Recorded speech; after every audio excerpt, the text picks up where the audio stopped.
घर से बेघर हो गए, हमारे पास तो कुछ था भी नहीं। लॉ की रिक्वायरमेंट्स हैं वो सारी हम फुलफिल कर रहे हैं, घर हाली कराने। हम लोग पाकिस्तान के शहरी नहीं हैं। ये लोग उनसे पैसे लेते रहे, 1.5-2 लाख रुपए लेते रहे।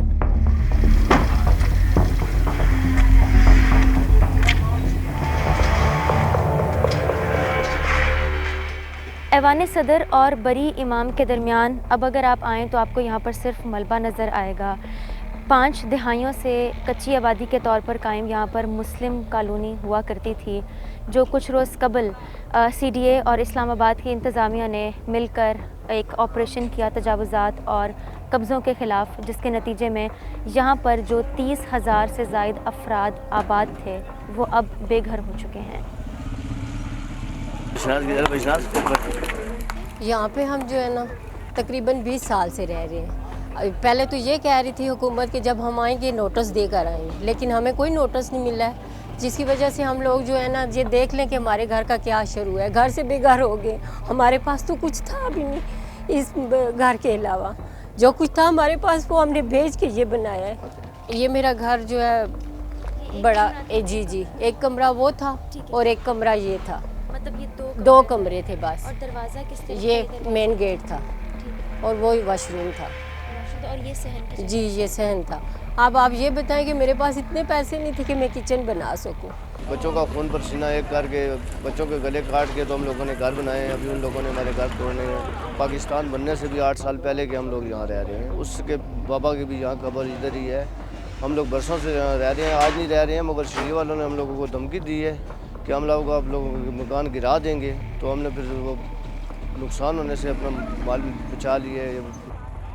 ताहम इस सूरत हाल में अब यहाँ पर यह सवाल पैदा होता है कि CDA और इस्लामाबाद की इंतज़ामिया की जानिब से किए गए इस ऑपरेशन के बाद जो अफराद बेघर हुए उनके लिए हुकूमत की जानिब से, अथॉरिटी की जानिब से क्या कोई मुनासिब बंदोबस्त किए गए या कोई मुआवजे फराहम किए गए।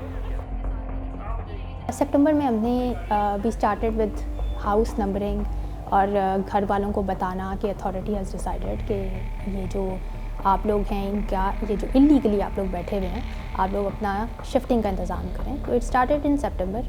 उसके बाद इनकी हाउसेस की नंबरिंग हुई, देन वी डिड सम प्रोक्लेमेशंस। अक्टूबर के अंदर भी दे वर डूइंग सर्वेलेंस और ये इसी तरह। नवंबर में भी स्टार्टेड, बट उसके बाद अदालत ने ये these people went into court and अदालत ने कहा कि इनको आप 15 दिन मज़ीद दें, किसी का कोई क्लेम रह गया तो आप वो इस क्लेम को आने दें। Then we established a site office to receive all those claims. और उसके बाद फिर ऑब्वियसली जब DC CDA ने उन क्लेम्स के ऊपर भी फ़ैसला कर दिया, then we proceeded with the rest of the evacuations. शदीद सर्द मौसम में जो गरीब लोग हैं वो कहाँ जाएं? रियासत का ये फ़र्ज़ है कि वो लोगों को घर दे, और हमारी रियासत क्या कर रही है? हमसे घर छीन रही है। ये हमारे साथ कर रही है हमारी गवर्नमेंट। क्यों किया जा रहा है हमारे साथ? क्या कोई हमारे हक़ के लिए आवाज़ उठाने वाला नहीं है यहाँ पे?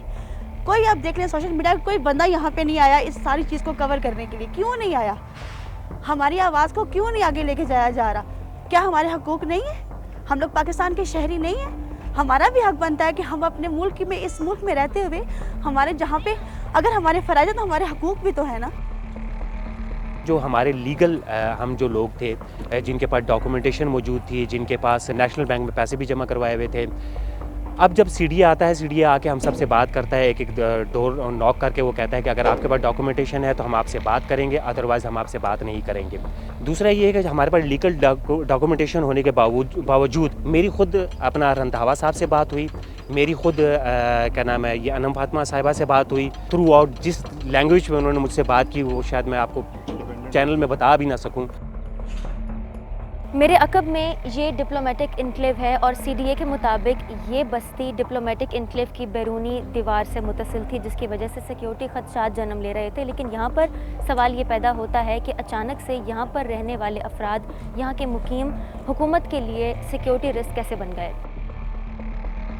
एरिया की सेंसिटिविटी ऐसी है कि प्रोटेस्ट वगैरह को अवॉइड करती है एडमिनिस्ट्रेशन। तो probably because of those reasons it was never fully evacuated.